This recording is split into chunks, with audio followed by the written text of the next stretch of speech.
Lectura de la profecía de Daniel. En aquellos días la asamblea condenó a Susana a muerte. Susana dijo gritando: Dios eterno, que ves lo escondido, que lo sabes todo antes de que suceda.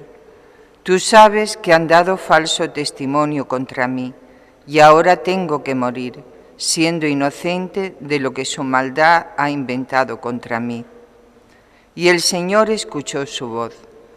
Mientras la llevaban para ejecutarla, Dios suscitó el Espíritu Santo en un muchacho llamado Daniel, y éste dio una gran voz: Yo soy inocente de la sangre de esta. Toda la gente se volvió a mirarlo y le preguntaron: ¿Qué es lo que estás diciendo?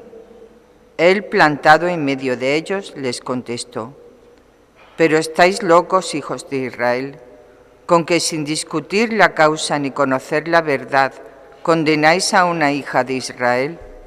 Volver al tribunal, porque esos han dado falso testimonio contra ella. La gente volvió a toda prisa y los ancianos le dijeron: Ven, siéntate con nosotros e infórmanos, porque Dios mismo te ha dado la ancianidad. Daniel les dijo: Separadlos lejos uno del otro, que los voy a interrogar. Cuando estuvieron separados el uno del otro, él llamó a uno de ellos y le dijo: Envejecido en días y en crímenes, ahora vuelve en tus pecados pasados, cuando dabas sentencias injustas condenando inocentes y absorbiendo culpables contra el mandato del Señor. No matarás al inocente ni al justo. Ahora, puesto que tú la viste, dime debajo de qué árbol los vistes abrazados. Él contestó: debajo de una acacia. Respondió Daniel: Tu calumnia se vuelve contra ti. Un ángel de Dios ha recibido ya la sentencia divina y te va a partir por medio. Lo apartó, mandó traer al otro y le dijo: Hijo de Canaán y no de Judá, la belleza te sedujo y la pasión pervirtió tu corazón. Lo mismo hacíais con las mujeres israelitas, y ellas por miedo se acostaban con vosotros, pero una mujer judía no ha tolerado vuestra maldad. Ahora dime, ¿bajo qué árbol los sorprendisteis abrazados? Él contestó: debajo de una encina. Replicó Daniel: Tu calumnia también se vuelve contra ti. El ángel de Dios aguarda con la espada para dividirte por medio, y así acabará con vosotros. Entonces toda la asamblea se puso a gritar bendiciendo a Dios, que salva a los que esperan en Él. Se alzaron contra los dos ancianos, a quienes Daniel había dejado convictos de falso testimonio por su propia confesión, e hicieron con ellos lo mismo que ellos habían tramado contra el prójimo. Les aplicaron la ley de Moisés y los ajusticiaron. Aquel día se salvó una vida inocente. Palabra de Dios. Te alabamos, Señor. Lectura del Santo Evangelio según San Juan. En aquel tiempo Jesús se retiró al monte de los Olivos. Al amanecer se presentó de nuevo en el templo y todo el pueblo acudía a él, y sentándose les enseñaba. Los escribas y los fariseos le traen una mujer sorprendida en adulterio, y colocándola en medio le dijeron: Maestro, esta mujer ha sido sorprendida en flagrante adulterio. La ley de Moisés nos manda apedrear a las adúlteras. ¿Tú qué dices? Le preguntaban esto para comprometerlo y poder acusarlo. Pero Jesús, inclinándose, escribía con el dedo en el suelo. Como insistían en preguntarle, se incorporó y les dijo: El que esté sin pecado, que le tire la primera piedra. E inclinándose otra vez, siguió escribiendo. Ellos, al oírlo, se fueron escabullendo uno a uno, empezando por los más viejos. y quedó solo Jesús con la mujer en medio, que seguía allí delante. Jesús se incorporó y le preguntó: «Mujer, ¿dónde están tus acusadores? ¿Ninguno te ha condenado?» Ella contestó: «Ninguno, Señor». Jesús dijo: «Tampoco yo te condeno. Anda y en adelante no peques más».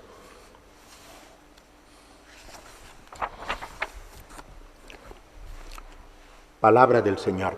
Gloria a ti, Señor Jesús.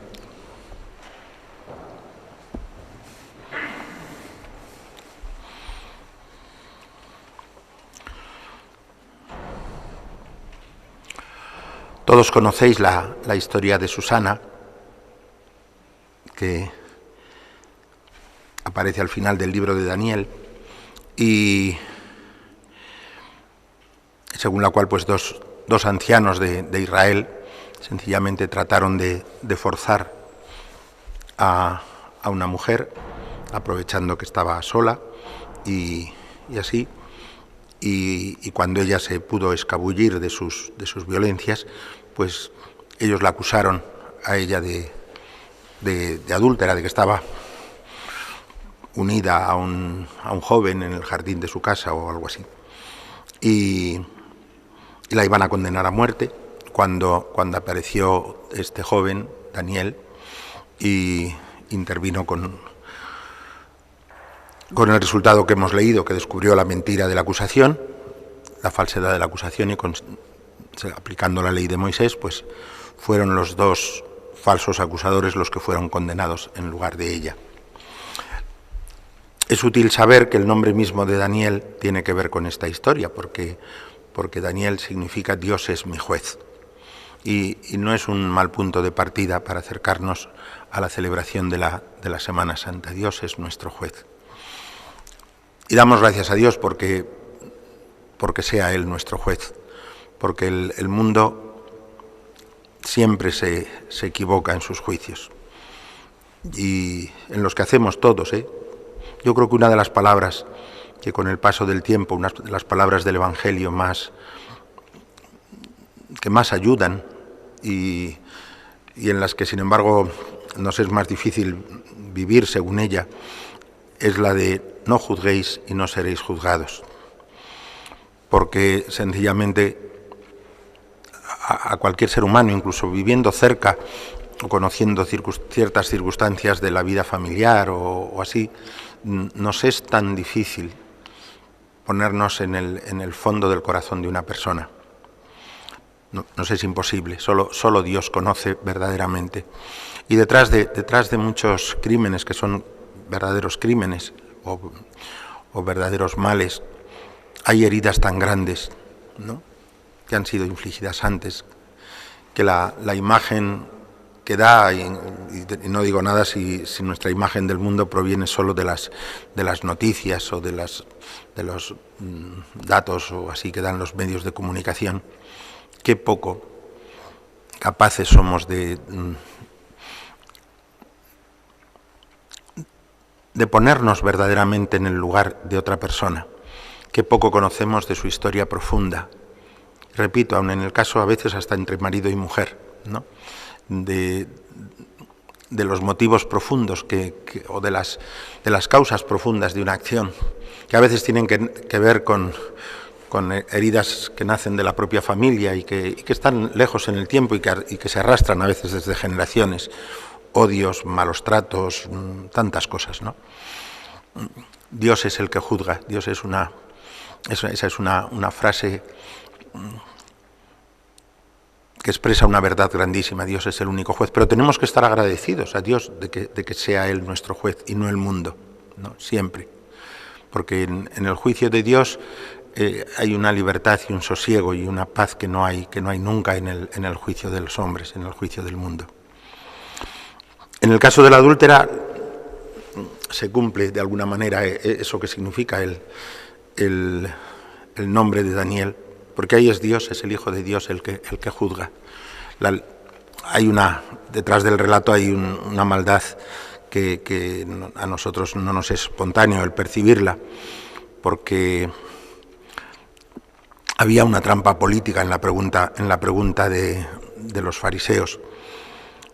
La ley de Moisés nos manda apedrear a las adúlteras. ¿Tú qué dices?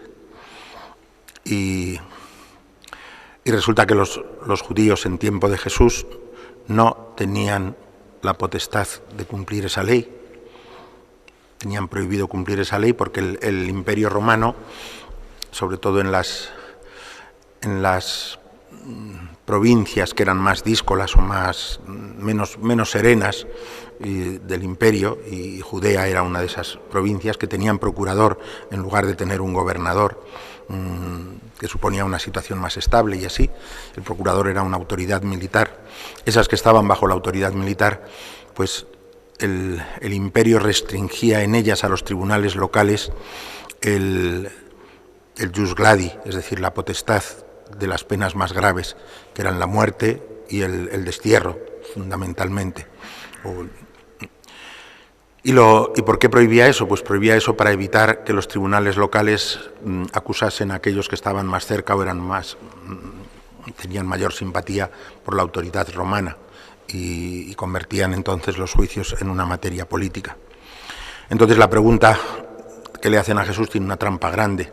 Si Jesús dice, pues apedreadla, como manda la ley de Moisés, pues le hubieran podido acusar ante el gobernador, ante el procurador, diciéndole que invitaba a hacer algo que no les estaba permitido. En el mismo Evangelio, cuando se presentan ante Pilatos, dice, juzgadle vosotros según vuestra ley y haced lo que tengáis que hacer. Y uno de los, dicen los judíos, sí, pero a nosotros no nos es lícito dar muerte a nadie. Y por eso tienen que presentar la causa de Jesús como una causa de sedición contra el César, para que les concediera el poder de crucificarle. Es verdad que en los Hechos de los Apóstoles, y perdonadme esta disquisición un poquito histórica, pero es verdad que en los Hechos de los Apóstoles Santiago, el hermano del Señor, murió, y Esteban, ¿no? Y la muerte de Esteban se sitúa entre los años 40 y 43, en un momento donde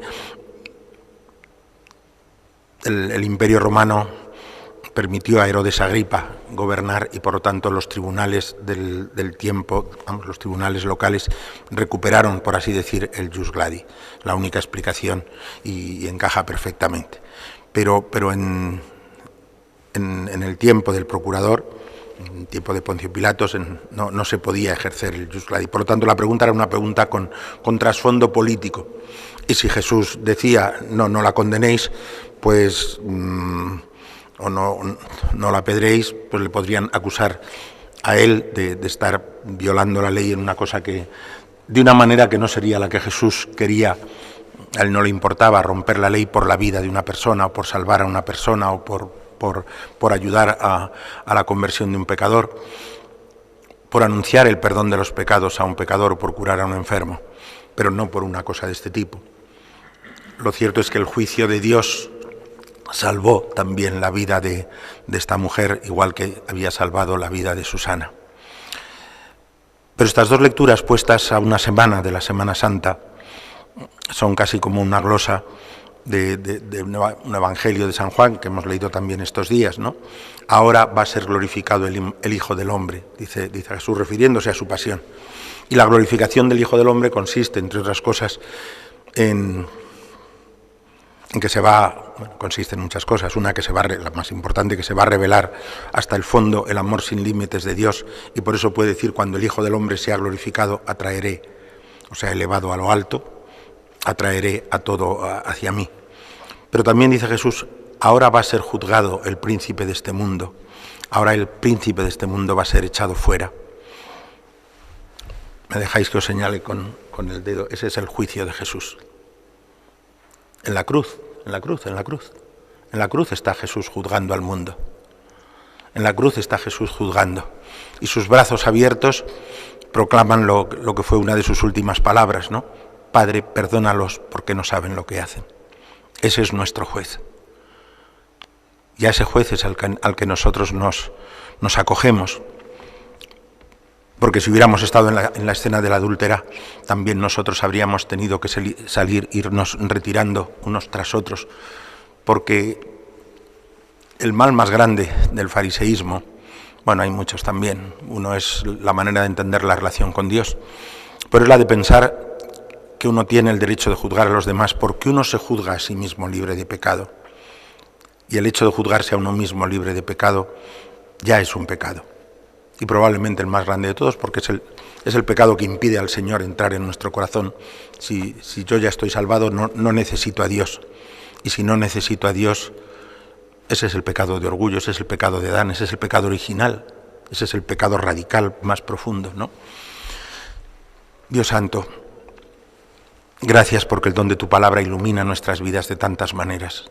Gracias por ser tú nuestro juez y ser un juez que penetra el corazón y las entrañas y que para quien mi corazón es transparente y que siendo transparente no me avergüenzo de ti ni de mí por la sencilla razón de que yo sé que tu juicio es un juicio de misericordia y de amor, de una misericordia y de un amor que no soy siquiera capaz de imaginar.